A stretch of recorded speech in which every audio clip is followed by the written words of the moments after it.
Here, Taylor giving the male perspective on the show, and today it's going to be much needed because we have Savanah Hernandez on. What's up, girl? Hi. Everybody, welcome to the Estrogen Hour. Yes. How are y'all doing? now. Hi.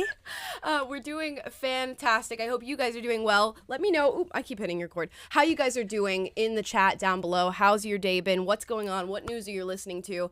I brought Savannah here today because we're going to talk fatphobia, feminism, and fake Amber Heard. I imagine you're pretty well versed on many of these topics. Oh, the topics. I'm actually fatphobic myself, so I'm glad that you brought me on to talk about this issue that's very near and dear to my heart. Thank you. Yes, we're all on the same page, I think, as far as fatphobia goes. You know how I feel about phobias, guys. I hate that everything that you dislike or you disagree with is suddenly a phobia. Ridiculous, and we will get into that because we're going to react to some crazy leftists on none other than TikTok, the most atrocious piece of social media ever, talking about their experience with fatphobia and that distinct discrimination that they go through every single day, apparently. So, Savannah, before we get into that, can you introduce yourself, tell your story, how you got here, and what you're working on right now?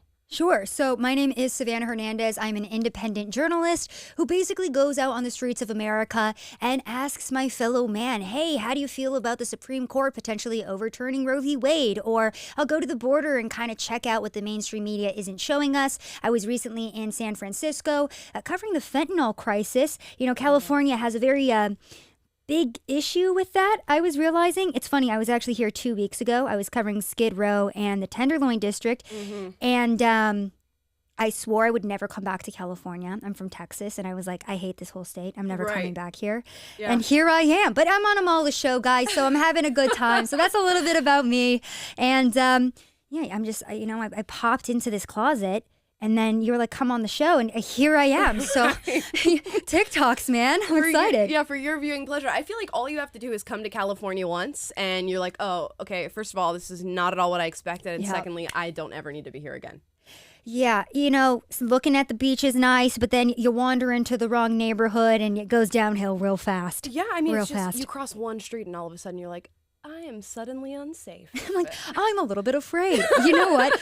I covered the BLM riots in 2020, and I said this in all of my stand-ups. I said, I felt more safe at an active BLM riot scene than I did on the streets of San Francisco at 2 p.m., and that is not an exaggeration. No, it's not at all. I've even just driven through that area and been like, why is this like this? It's just like third world country type stuff happening right now. Do you feel like, in your experience working on this, doing really investigative journalism on these things, that it's reshaped your perspective? Because I know you already went in with sort of this conservative view of things. Did actually seeing it with your own eyes change anything? 100%. And I feel like as females, we are more emotional. So for me, I always bring in the emotion with my reporting, not entirely because, of course, we want to keep those journalistic standards, right? But the emotional aspect of seeing Americans slumped over using fentanyl and meth in the middle of the day, listening to these volunteers who are off record telling me, the homeless have died in my arms here, and the city is emboldening it. They're allowing it. They're funding it, and there's nothing that we can do. The police officer's saying, we can't arrest people because the DA is just going to let them out the next day. That's really heartbreaking to see. And with the border issue, too, watching people just swim across the Rio Grande, make their way into this country and say, okay, this is our home now, and the National Guard talking to me about everything that they're going through with dealing with the cartels, is just heartbreaking to see because this administration is allowing this to prosper, and our entire media is like, it's not happening. Right. It's totally not happening. And I'm like, I think it is, though. Yeah. I didn't hit you. You hit yourself. Lower your expectations. Exactly. This is not what America's meant to provide for you. Just get used to it, type of thing. I'm sorry. Go back to being brown and oppressed, please. Yeah. Thanks. I'm like, okay. Thanks, media. Yeah. Thanks, America. That's one more thing we should touch on before we get into today's subject matter, is that we share being POC. We're minorities. How did we get here? We're minorities within a minority now. I know. It's just, Mala, I'm just so proud of us for, having to work so hard this morning. We had to wake up, put our makeup on, sit in these chairs and talk about the state of America. You're going to make me cry. It's hard being an oppressed woman, and specifically an oppressed minority in this country. It's heartbreaking to have to live through this every single day. Yes, we have to live with this skin color. We have to live with this gender, and we have to fight every single day, every ladies day. and gentlemen. Every day, the injustice, okay? Horrible. Did you have a come out moment as a conservative, or was that just always what you were and people knew this about you? I was more secretly conservative. And then I started working for Alex Jones back in 2018, and then people were like, cat's out of the bag. How do you feel? Well, it was actually funny because I didn't know anything about him when I started working for him. They hired me as a production assistant, but then I started doing my own man on the streets, and what sparked that curiosity was that everyone on the left was going insane on the streets of America, and I was a blank slate at that point. I really wasn't interested in politics, so I was like, hey, you're taking time out of your day to hate on the current president. Tell me why you hate him. Yep. Convince me and change my mind, because I don't know what I believe. And then I realized that everyone was so rabid and crazy, and we had grown adults on the streets of America taking time out of their days to protest somebody, and they had no reason why they were upset. And then it was at that moment that I realized, okay, there's an issue. And then I was working with Alex, so I started doing more reporting. And because I was with Alex, people that were my friends that were leftists were like, you're bad by association. So that's kind of how it happened. Yeah, and it hits you all at once, and you're like, I'm going to be conservative even harder now. Yeah, exactly. Because, so many people attack me too. They're like, oh, you're associated with him, blah, blah, blah. And I'm like, I'm not Alex Jones, bro. Right. I have my own thoughts and opinions. That's the thing. I've learned, I've grown, I've evolved in this entire space, as everybody should be doing. Yeah. And I've formulated my own opinions. So, maybe you try that too, all the people that are trying to destroy my career. Well, how dare you, Savannah? I know. How absolutely dare you? I know. Now, let's get into something that I'm sure you're well aware of, and that is this whole body positivity, fat phobia movement that we're experiencing right now. Before we get into these crazy TikToks, what are your initial thoughts on just all of that as a whole? Well, I was reading a headline the other day that said that working out is inherently right-wing, and I work out a lot. And that was kind of concerning because I thought that right-wing people were like domestic terrorists. So I was a little bit concerned about that. So apparently that's the thing now. Right. No, jokes aside, though, I do think that the fat acceptance movement, the body positivity movement, has been so detrimental to women, not only from a health perspective, but from a mental health perspective too, because these women want to be told that the way that they're living is healthy, it's good. They want other people to promote it and to encourage it and tell them that, that they're great. But it's not great. Right. And when we call this out, it's not coming from a place of condemnation or we hate them. It's coming from a place of love, because genuinely, if you're overweight, you're not working out, you're eating the wrong things, of course that is going to actually affect your mental and physical spirit and body and everything. Of course. I mean, truth is compassionate, and I don't know where we went down this rabbit hole of it not being compassionate anymore, and people wanting to be shielded from the truth because it offends them or it hurts them. And a lot of this body positivity movement, just in general, so, totally, yes, be fine with the body you're born in and what you have and what you've got, but this idea that we should not strive to be better or strive to be healthier, and particularly with young women, because I see this with young women more than any other demographic, it seems. It's just so detrimental. And we're going to get into some of the facts around obesity, how it ties to other chronic illnesses and chronic ailments that you will experience in your life if you continue down this path. But first, let's hear it from the horse's mouth. Let's listen to some young women talk about fat phobia in our culture. Here's TikTok number 1.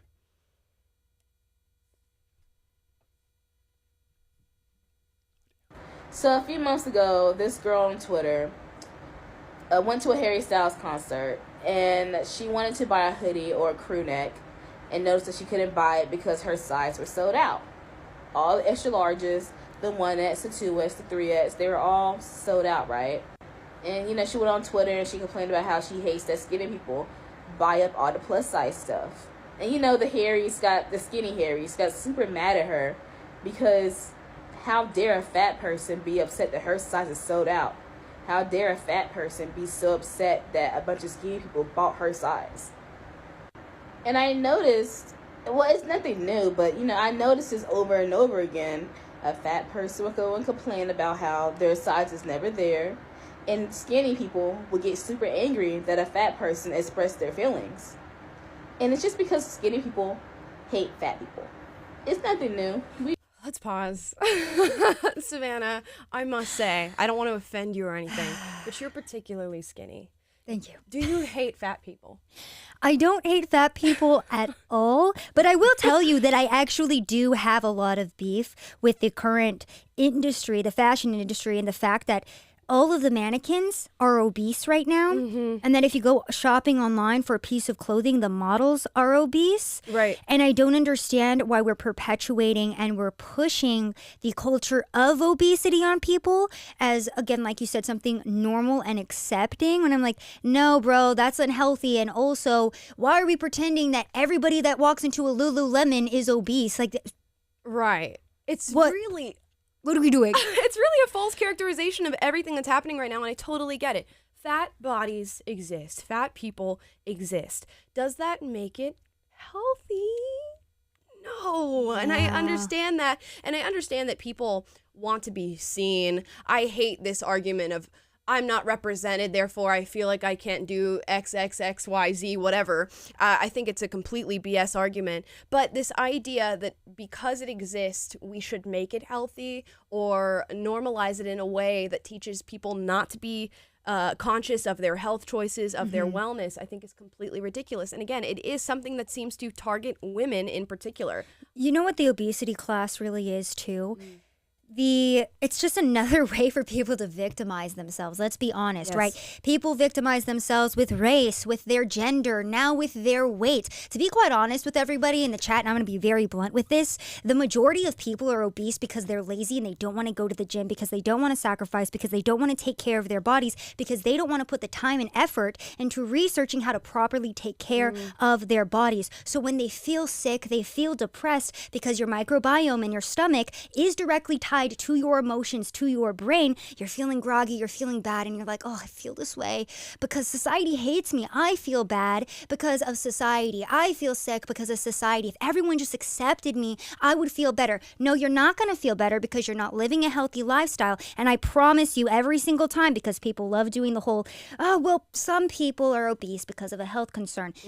Like with everything, very, very, very, very, very, very small, minute percentage. They always find the little outlier, and then the outlier becomes the argument. Genuinely, and I'm like, what are we doing? I want to live in reality for one day. I really would. Do. And it's okay. I'm just be honest about it. And it is the reality. It is what's happening. Can we be honest about it? I know, Taylor, you talked about your wife and Victoria's Secret and this whole, because Victoria's Secret, for those of you who don't know, did this whole campaign where they were like, well, do we need Victoria's Secret angels anymore? We want, quote, real women is what they called it. And then they ushered in plus size models and changed what the entire branding of what their company has ever been. And your wife had sort of an interesting reaction to seeing that.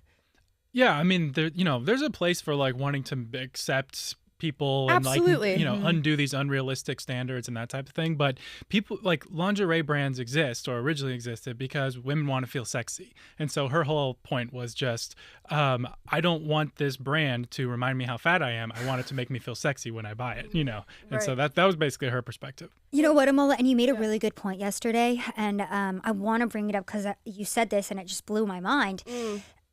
Going back to the unrealistic body standards, that's how this all started off, right? In the early 2000s, Paris Hilton was stick thin. She was a skeleton. If you had any fat on your body, it was just weird and bad. And, everyone wanted to be stick thin. So we were on that extreme side of the spectrum. And then you and I were talking about how then we went to like my 600-pound life and how that became normalized. And then all of a sudden it's like, well, if you're not 600 pounds, you're healthy. Right. Yeah, no, that's where we're at with virtually everything in life. Our political conversations, our lifestyle, our entertainment. We just keep upping and upping and upping and upping the threshold. It's more extreme. Yes, it gets more extreme. And then suddenly the extreme things that you see aren't extreme anymore and you need something more. Suddenly going on and watching My 600-Pound Life is not going to be entertaining anymore because you're like, I've been there and I've seen it, and guess what? Now 40% of our population is obese. This is nothing new. It's going to have to be 700-Pound Life. It's going to have to be 800-Pound You know what? Life. Now that you're saying this too, there is a TLC show called 1,000-Pound Sisters.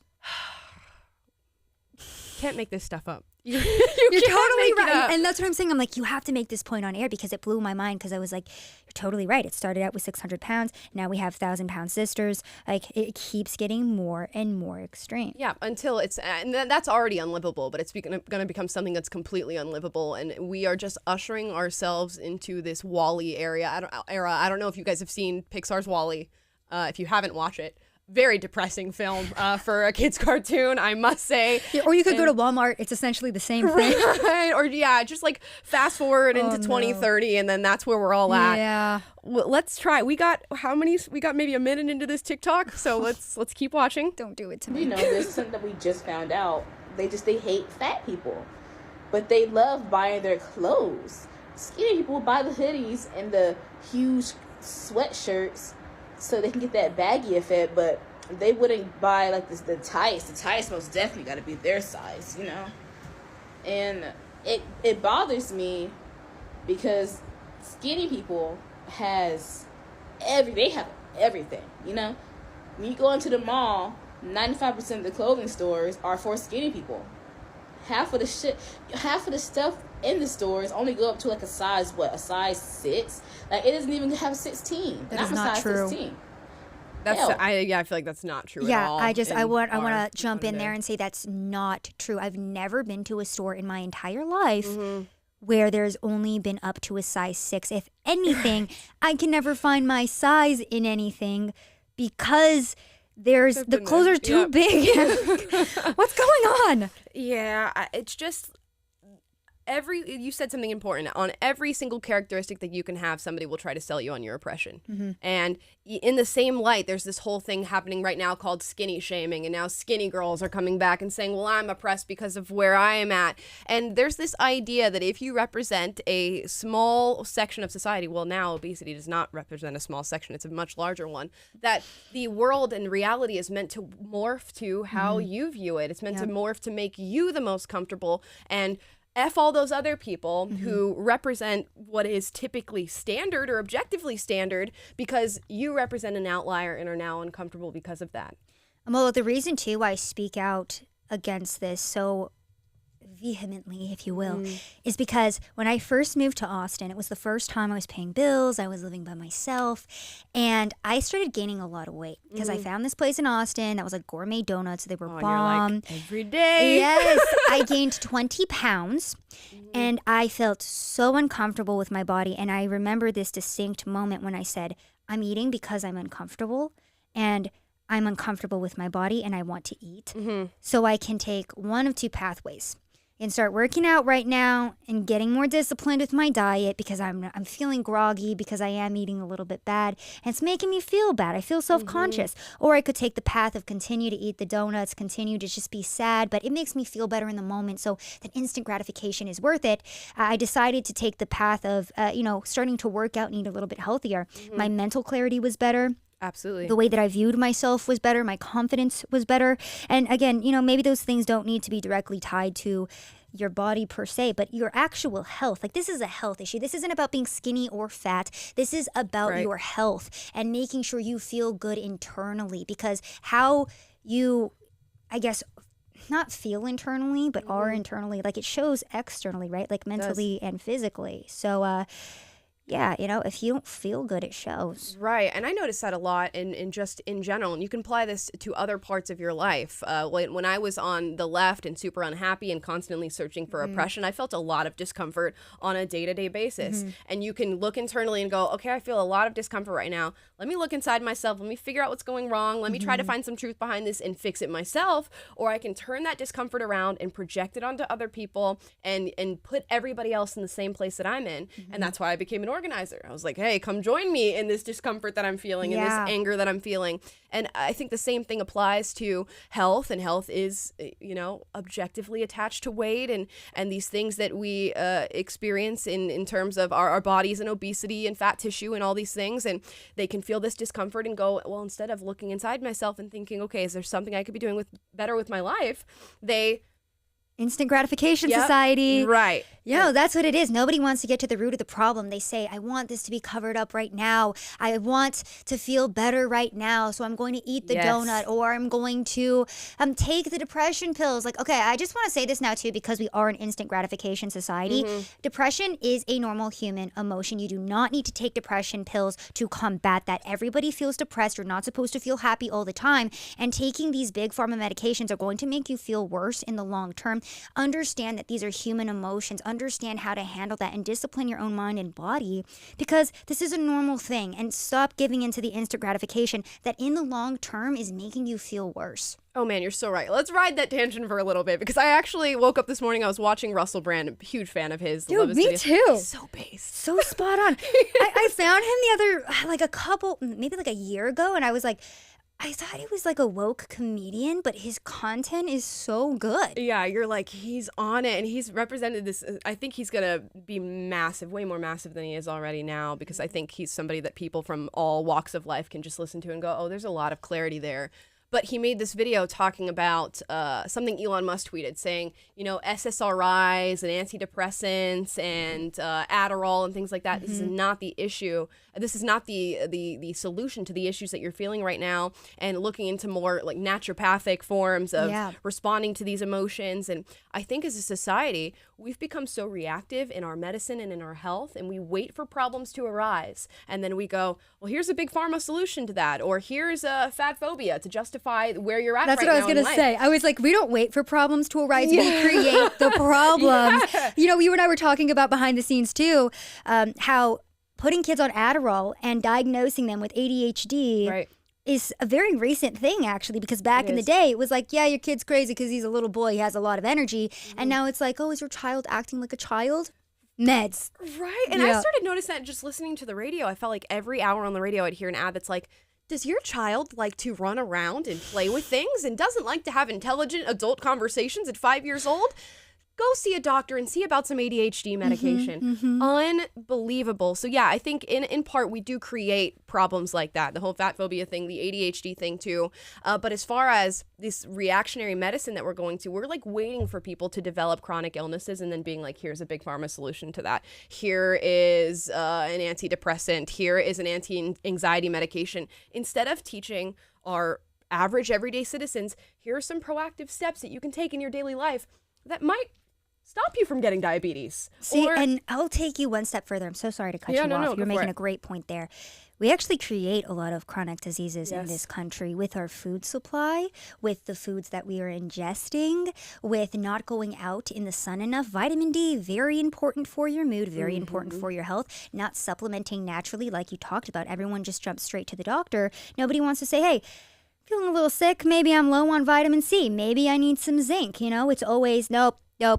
Straight to the doctor, straight to the doctor. Right, and that was something when I was young. I used to think that the lefties and the hippies were the ones who were like, oh, I'm naturopathic. Yes. Right, you're like, I was the same way. I'm like, you're insane. I used to see like on TV, like the really hippie people who are just like, I heal my own body. Essential oils, dude. Yeah, and they're like, the sun is a doctor. I'm like, okay, you guys are crazy. They're like hula hooping around, and now we're over here like, yes, the sun. Now the conservatives are like, be skeptical of your doctors and your medical practitioners. Isn't it so weird how the liberals from the 70s are essentially like modern day right wing? Yes. Like, how did that happen? Right. So I'm like looking back, I'm like, okay, so leftists used to be right in a lot of ways. They were like anti-big corporation, anti-war, like pro-skepticism. Yeah, they questioned everything and were like, you know what? I just want to lead my own life. I don't know what you're trying to sell me on this establishment stuff. I just want to go about it. And now I know. I'm like, that's me. Are we the hippies? I'm actually okay with it, but okay. No, it really, really does feel like it. But yeah, I'm not hopeful for where we're heading from a medical standpoint and a health standpoint in this country at all. Yeah. I tried to go to the doctor the other day because I bit my tongue. It hurt really bad. It was hurting for a while. So I was like, hey, doc, having a little bit of loss of taste, and I bit my tongue. I'd love to get it checked out. We're like, well, we got to go through the COVID symptoms. Loss of taste is one of the symptoms. So they said, well, we can't come see you in the office because loss of taste is a COVID symptom, so you might have COVID. And I was like, I just told you I bit my tongue, and I've been having issues specifically with my tongue, and I'm not sick in any way, shape, or form. And they were like, sorry, can't see you. That's ridiculous too. So I used to work in medicine before I started working here at PragerU, and there was just a massive amount of doctors who were like, "I'm just going to go to telemedicine. I'm not going to see patients in person anymore."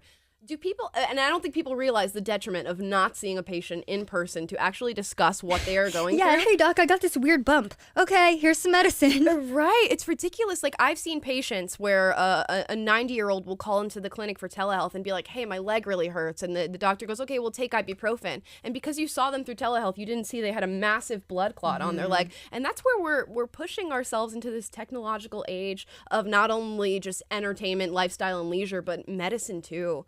And it's getting to the point where if you have any sort of issue, you can just go on your phone and be like, I feel this way. And they're like, here's an antidepressant. Here's just a random medication to put in your body and no doctor to explain what it does to you. WebMD, you're probably dying. Also, here's anxiety medication because I just gave you anxiety by telling you you're probably going to die. Right. And you can do it all online. Yay. It's all in your pocket. You don't even have to talk to a doctor. For all of you with social anxiety who don't want to talk to anybody. Yeah. And stay in your house and keep yourself disconnected from everybody. Don't go out into the sunlight. I just cannot wait. You know that SpongeBob meme that's like, we need the metaverse, like the rainbow? Yes. Yeah, that's the modern day. You will be plugged in and you will be happy. Here's another TikTok on the hashtag fatphobia hashtag on TikTok. Here we go. I feel good about it, but then after I eat, it looks like this. Why? Babe, because I'm really afraid to open this door, but I'm gonna do it. What if it was just fat? What if it wasn't your uterus? I want to invite you to consider what it might be like for somebody living in a fat body to see a video like that. And why we are so quick to explain away parts of our body as being like natural or being an organ instead of being fat. What if that's natural too? What if there's not anything inherently wrong with having a larger body? I've gotten so many hate comments whenever I try to call out thin people, and I really hesitate to do it again, but for me, it's not just my uterus. For people without uteruses, it's not just their uterus, and that's okay. As always, a huge disclaimer, this is not about this specific video. It's about the larger cultural conversation around body size and weight stigma. Thanks. The larger cultural conversation. And yeah, it's so interesting because it's never, at least for me, and I'm sure for you, it's never about bullying people or being like, this is gross, this is disgusting, you know? It's just about, we cannot create a new culture, especially with the younger generation growing into this, that is something that is inherently healthy and that it is the same as having a lifestyle where you're eating well and you are exercising. I saw a video on TikTok the other day of this mom, and she's saying, well, I'm a new mom and I'm having all these political and social discussions with my young daughter, and we're talking about fatness and weight and obesity, and I'm telling her, like, that's not a problem at all. And she's like, and I don't care if you get obese, I don't care if you get fat, as long as you are mentally happy. I don't care about the state of your body. Yeah. That's the culture we're fostering. That's what is concerning. And this is what I was talking about earlier with the want to be validated. Now, in our society, because we really have not suffered in any way, shape, or form, we are very, very coddled in this country, which is why we create our own problems, because people need something to fight for and something to be mad about, because everything is very easy for us in the modern day. Like, think about the fact that people used to have to garden and farm and work and create and go fight in wars and battles. Like, I think about this all the time, right? That there was a period of time in the world where men would just straight up run into battle, like battlefield, all right, we're going to potentially die, just start charging each other, right? And now the modern man is like, you used inflammatory language towards me and that really hurt my feelings. And I'm like, what? I see guys running around LA and it's like, they have nail polish on and are like buying girls' clothes and things like that, and it's just, I can feel, like, we know the testosterone levels are lower in men in this generation, lower than they've ever been before. Partially because of the food supply, too. Yes, partially because of food and all these synthetic hormones and everything that you're breathing in and eating and all this stuff. But you can feel it. Like, as I can watch and be like, that is a very feminine man. Yeah, you know, the average modern day man is more feminine than I am. which is weird, Yeah. but it is what it is, I guess. But yeah, going back to this video and what you were talking about regarding bullying as well, because for the longest time, I refused to speak on the body positivity movement because I didn't like when obese people would be looked at, laughed at, and bullied. I thought that it was rude. Like, I'm a Christian woman, and I don't think that tearing these people down is the way to get to them. But then I realized that not only are people trying to normalize this, they're encouraging it, they're validating it, and they're telling other people, like, if you don't want to be obese, you're a bad person. Yes. And at that point, I was like, okay, no, we're validating the wrong thing here. I'm very much against bullying. I'm very much against tearing these people down. But I am pro helping them achieve their greatest talent, their greatest life, right? I think that's the saddest part about a lot of these videos for me, is that every single American has so many talents, so much that they could do, but the average person doesn't even know what they're capable of because they're holding themselves back with their own mentality, with their own lifestyle, with how they're treating their bodies, their minds. It's so sad to me. Like, we could be such a prosperous country. We really could. We have all the resources. You have all the resources to do virtually anything you want to do with your life, and instead we are just stagnated by all of the stuff that's happening right now. And I've seen those very same videos that you're talking about, where it's like, if you want to date a fit or skinny woman, you are fat phobic. Yeah. If you're not attracted to this body, you are fat phobic. The amount of mental hoops that you have to jump through in order to land on that conclusion, and then to deny what is just factually true. And we can go through some of the facts on this just so we have an educational element to the things. Not that we're not being very educational right now. We're the most educational. We're the most educational. We are basically teachers right now. So true. But the obesity rate has jumped. So this is from the era of 1999 to 2000, and then they did another one in 2017 to 2018. Obesity prevalence increased from 30.5% to 42.4% in this country.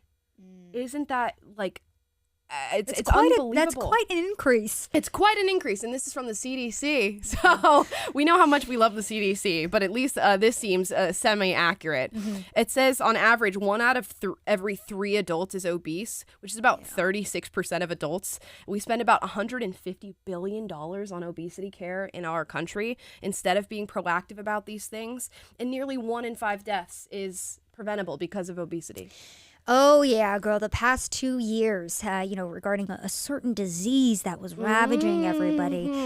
There was an interesting statistic about how about 75% of the people that were overweight were being admitted to the hospital.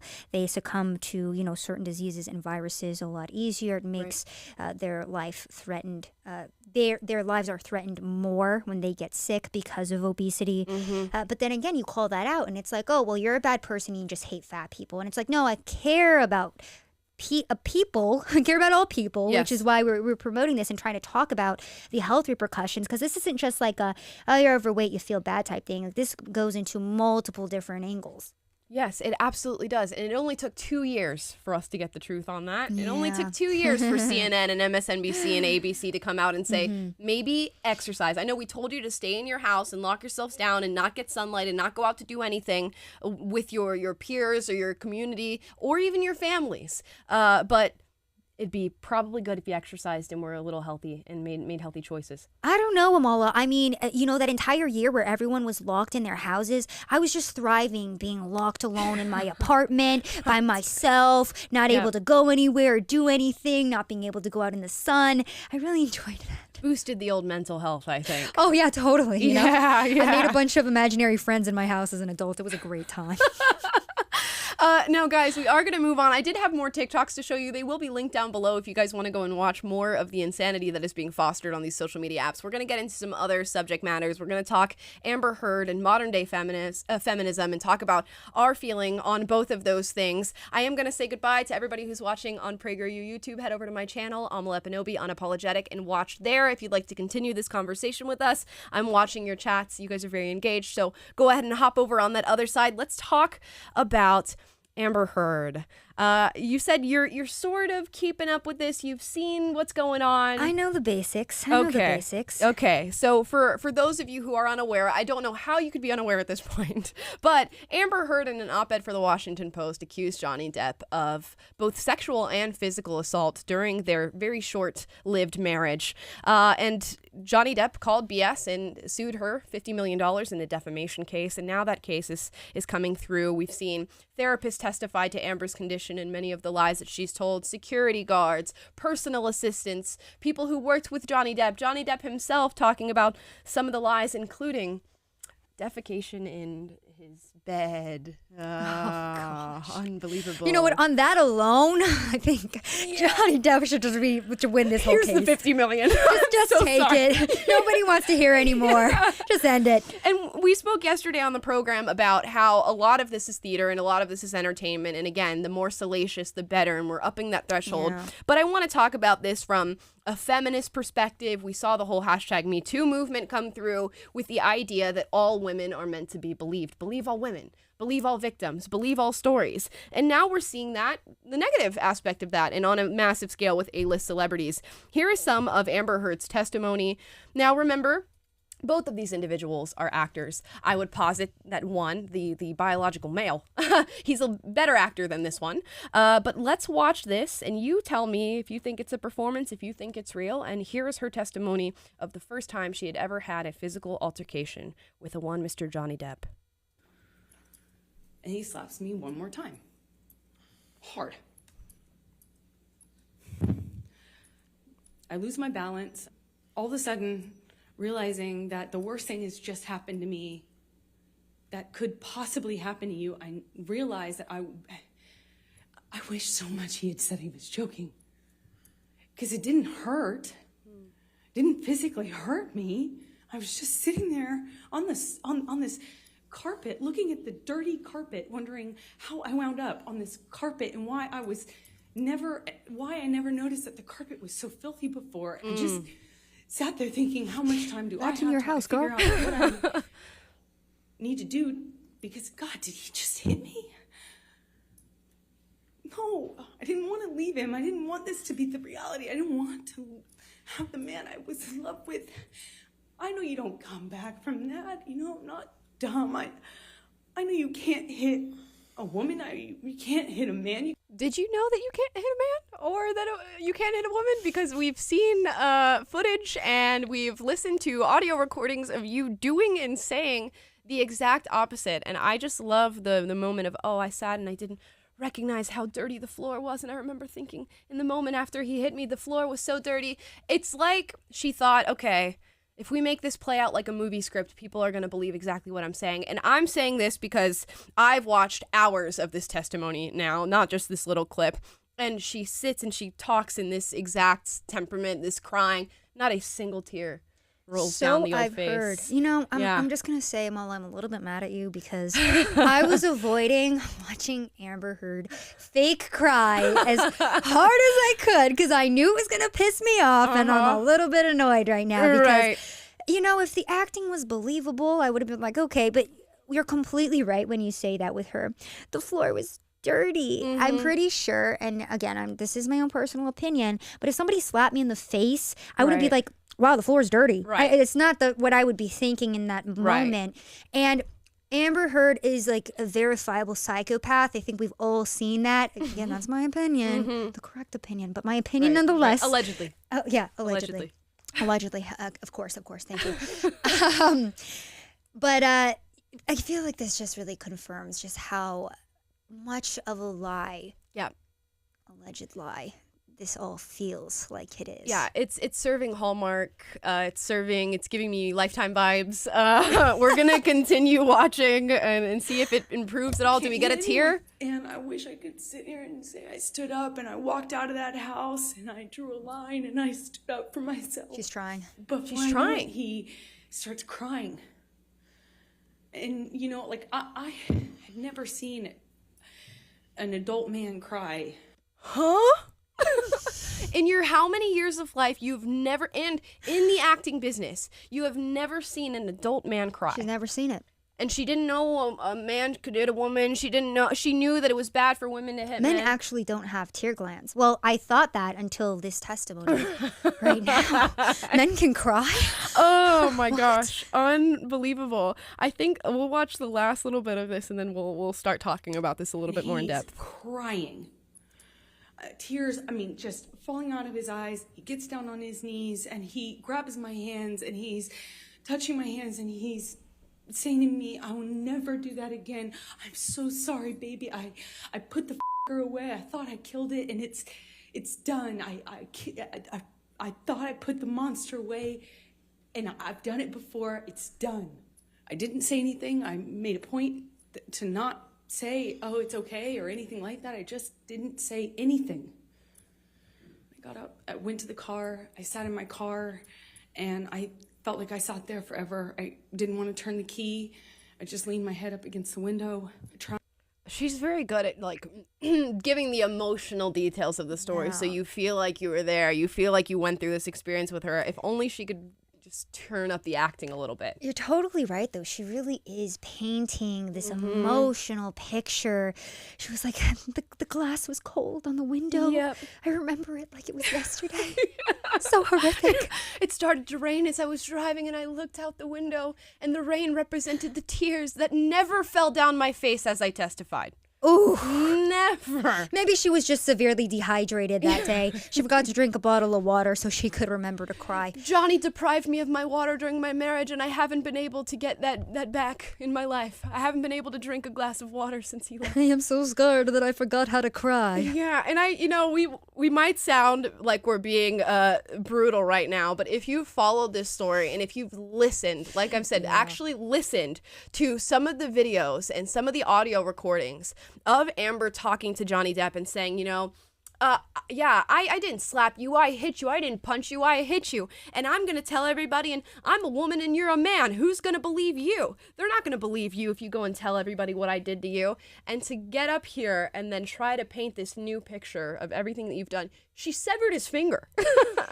Yeah. People were pointing out, too, that she was doing this weird thing where she was matching his outfits. Yes. Which Saw it. people were saying was like psychopathic behavior. These were therapists that were saying that. Yes. That's all I'm saying. Yes. But this has been such an interesting trial, and I think the importance of it, because many people are like, this is a distraction, it's not important. It is important because this is toxic femininity. Absolutely. Yeah. And it represents what is the underbelly of some of these feminist issues that we try to talk about and then we get canceled for because you don't support women, you're not supporting women.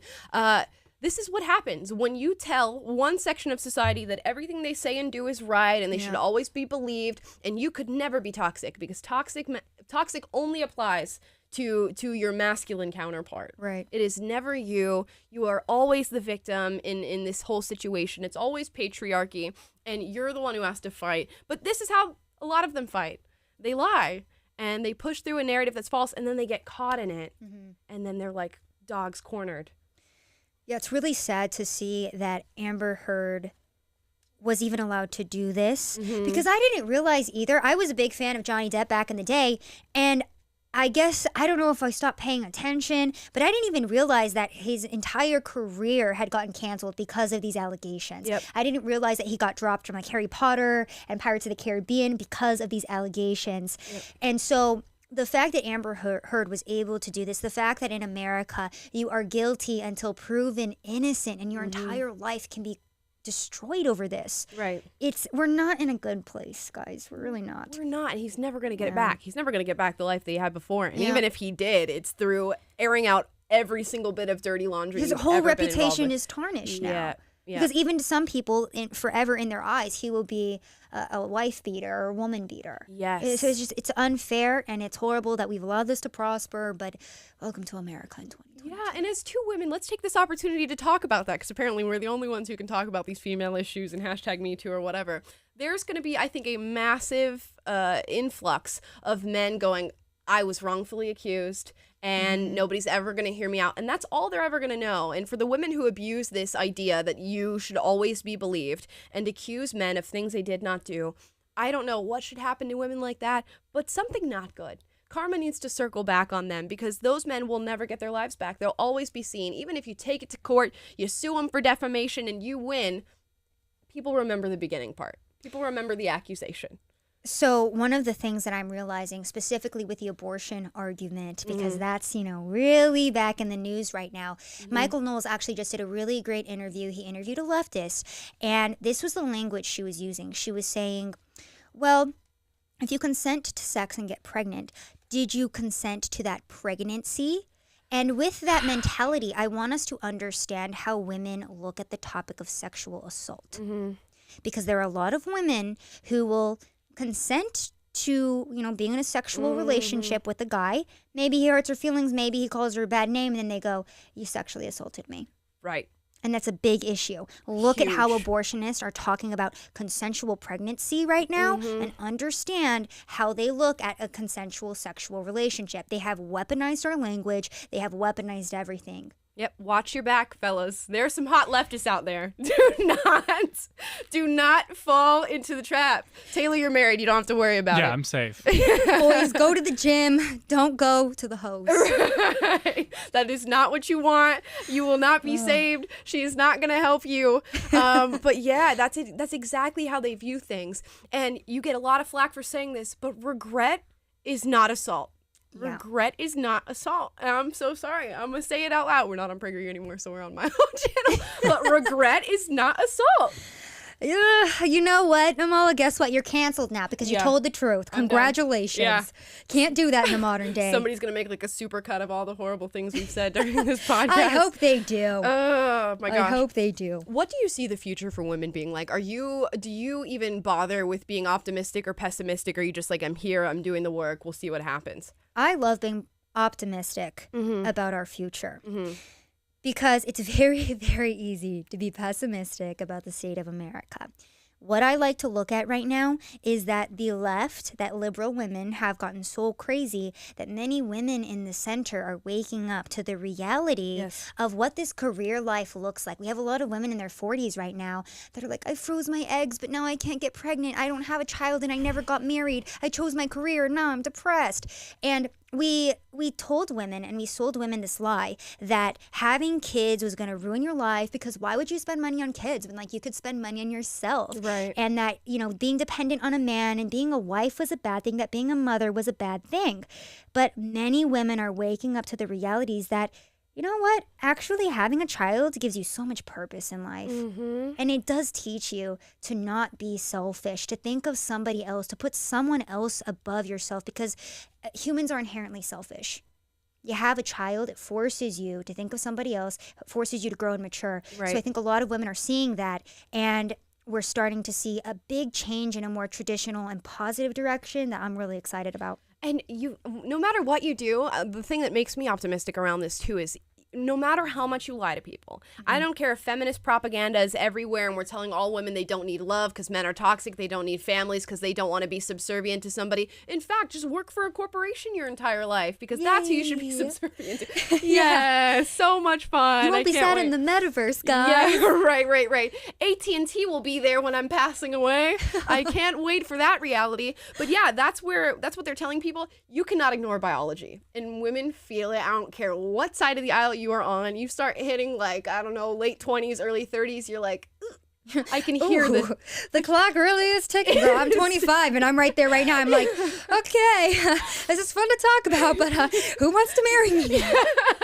Are you big on dating apps or anything like that? I've never ever gone on a dating app, and I never ever will. Good idea. Good. Solely because I never want to tell my grandkids we met on Bumble. Yeah, I want to be like, no, I was at a riot and a rock flew past my head and I got knocked out, and then he picked me up and took me to the hospital. Amazing. Yeah, no, I'm trying to change Dennis's mind on that, because he's big on get on the whole dating app thing. Don't do it. I say no. I say that dating apps are a psyop, my guy, and that it's like social media, right? Yeah. And instead of getting people to go out and socialize in the real world, right. It's like, okay, instant gratification, swipe. Maybe I like this person, maybe I don't. Yeah. I really don't like this culture that we're creating with dating apps, that there's all this availability, and hey, maybe I really don't need to work on my relationship with this person because I could just go get a new person if I really need to. Exactly. Oh my gosh. Yeah, I feel as though we're getting into areas that are so unnatural and so crazy and so extreme that people are just one day going to be like, this doesn't feel good. Yeah. This doesn't seem right. I'm not happy, and constantly people are telling me that I should be, and they're telling me we're making all this progress, but I just feel worse and worse and worse and worse about where I'm at. And I hope, I think men are going to adjust first and learn that first, and then it's going to be the younger women in this generation because they're just so emotional and so tied to these things. It is really interesting to see how men are the first to pick up on specific things and how they are the first to do them. And also how easy it is to lead women a certain way, which is why we need strong men. But I guess that's just me being a misogynist. No, huge theory here that so many women are just going to get red-pilled by whoever they end up dating. I just think that's how it happens. That guys are like, baby, you're sounding a little crazy about that whole lefty thing that you're doing right now. Let me show you that. And then girls get red pilled. I've met so many girls. Let me save you. Yeah. I've met so many girls who start dating a guy. And Taylor, you've had this exact experience in part, right? Yeah, my wife was probably more on the liberal, or not. I mean, just more, I guess, classical liberal sense. Yeah. Because women are more emotional. Yeah. Right. Definitely are. And now she's like, Taylor, look at this new story. And you're like, I haven't even seen that yet. Yeah, she's more based than me now. And I'm like, baby, calm down. So it's great. Now she's like, we need to boost your testosterone more. Eat this steak. Go to the gym. Yeah, man. I'm following Flav City. I don't know if you ever heard of him. He's the guy who goes to the grocery store and he's like, don't eat seed oils. They ruin your testosterone levels and all this stuff. Girl, I've been big on seed oils, but now that I've started converting my diet, because I was doing carnivore for a while because of a really sensitive stomach, now I can't even eat Chick-fil-A. My stomach's wrecked the next day, and I'm like, really? I omitted seed oils, and now I can't eat anything delicious. But also, the fast food and all that, it tastes good, but it really makes you feel just so trash the next day. Ruin you. Yeah, my boyfriend is so based when it comes to food, so I've been going through this new food evolution of men really do red pill you. Girl, you know what you need to start taking is a beef liver supplement. Really? Yes. Beef liver is so good for you. It's nature's superfood. You get iron, all your vitamins and minerals. People say to eat it raw. I would take. They have I can't little do it. capsules. Girl, look into that because there's collagen too. Good for the skin, anti-wrinkling. You guys are getting educated today. I hope you're really appreciating Savannah for being on. I try. By the way, guys, her Linktree is in the description because if you're falling in love right now, you can go follow her on everything and find out what she's doing. We are coming to the end of our hour here, Savannah. I want to know, what is life looking like for you? What endeavors are you on? What are people going to follow you for, and what are they going to see when they do? So, Title 42 is potentially going to be revoked later on this month. Sorry if I'm not supposed to mention No, you can say that. It's your work. You can go for it. Okay. So basically the border, I'm going to be back at the border. I'm going to be focusing in on some of the current administration's policies and what that's going to look like for our border. I'm going to be focused in on that. The fentanyl crisis in America as a whole is something I'm very passionate about as well, so I'm going to be following that. Basically anything that's a hot topic in the news, I'm going to go interview people about. I want to elevate my fellow Americans' voice, whether they're on the left or the right, because I think everybody deserves to be heard. So I'll just kind of be doing anything and everything, guys, so go follow my work. It should be fun. I love to hear it. So I'll be following. We'll be checking it out. Savannah's hopefully going to be back on this show in the future. This is such a fun show. Yeah, it's good to have, a little girl time. you know? Exactly. Yeah, so I hope you guys enjoyed this episode. What do we want them to comment down below? Taylor, any thoughts? Savannah, any thoughts? We always ask people, we give them a prompt for what to comment down below at the end of the episode. It could be anything related to these things. It's very difficult on the top of your head. Now.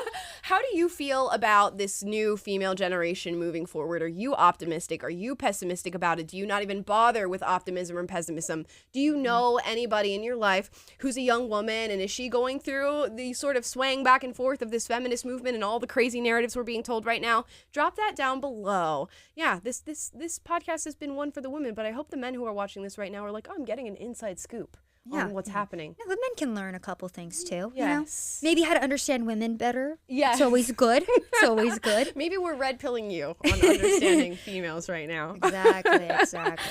So yes, thank you guys so much for watching. Savannah, thank you so much for being on. Your doll. Thank you for having me. Bye, guys. You guys were great. Yes, thank you guys so much for being here. Like, subscribe, click the notification bell to be notified every single day when we go live. That is 3 p.m. Pacific, 6 p.m. Eastern. We're on Rumble, we're on YouTube, we're on Facebook, we're on Getter, we're on Twitter. We are everywhere that your eyes are. And if you'd like to listen to us instead of watch, you can go to Google Play, Spotify, or Apple Podcasts. Leave us a 5-star review because the leftists have been hot on my trail. They dropped our 5 stars to 3.2 stars because they don't like that I say that men are men and women are women. Bigot. I'm so How horrible. could you? I know. Little old me. I'm so horrible. But guys, I hope you have a fantastic rest of your day. We're going to see you tomorrow for Freaky Freaky Fun Friday. Bye, guys.